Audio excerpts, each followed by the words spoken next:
budget meeting tonight.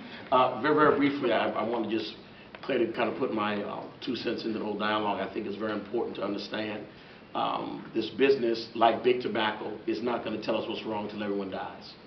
And I think it's time for us to be honest and understand that there's a reason that there's only one coal manufacturing plant left in the state of Connecticut.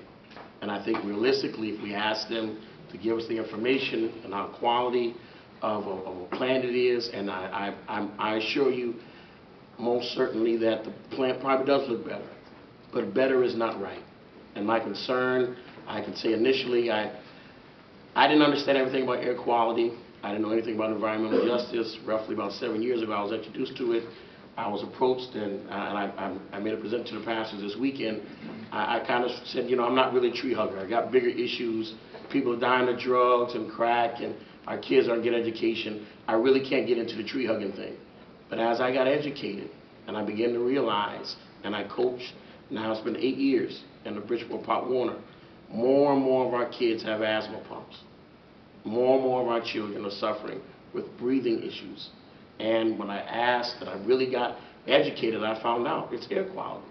The carbon emission, the carbon footprint, the air quality is bad. And what really made me get involved, right now I serve as Assistant Treasurer for the Connecticut Coalition for Environmental Justice out of Hartford, is when I realized 06607 is where I live. I live in Bridgeport. I live on the beautiful, luxurious high end of Bridgeport, East End.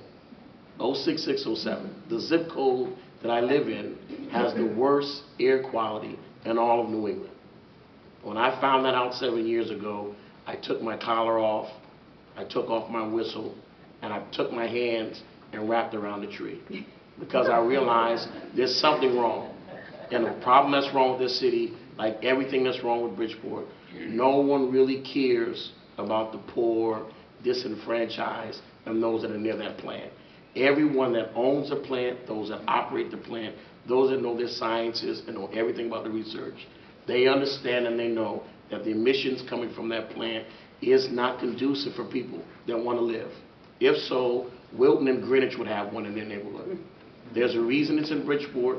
There's a reason it's nestled near the east end of Bridgeport, and I really want us to understand that it's not that we're anti-jobs.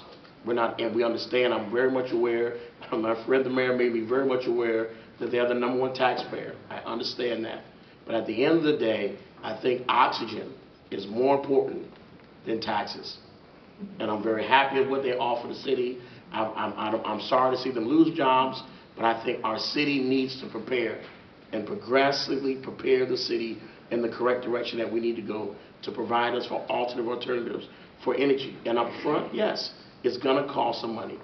It's going to cost money. Whoever's going to come in to offer this to us is going to cost money. I think we don't really know what direction we want to go for alternative options for energy, but I think the discourse needs to begin, and we don't need to get stuck like we did with Carpenter Steel.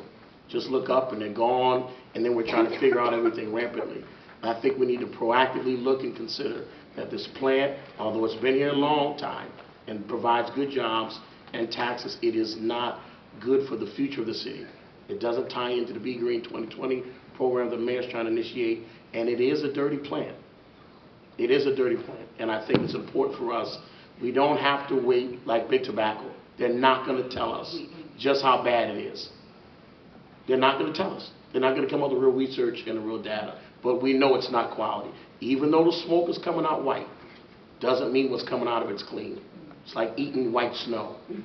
You know, just because it's white doesn't mean it's healthy. And the smoke coming from the stacks is not healthy. It is not healthy, we know that. So please, if you consider that, especially if nothing else, our kids that are trying to be athletes, those that are just trying to enjoy life, we have a high rate of asthma in our city. And this is one of the plants that are contributing. Not the only one. I don't want to blame them, but they are part of the contributors of dirtying the air quality. Thank you for your time.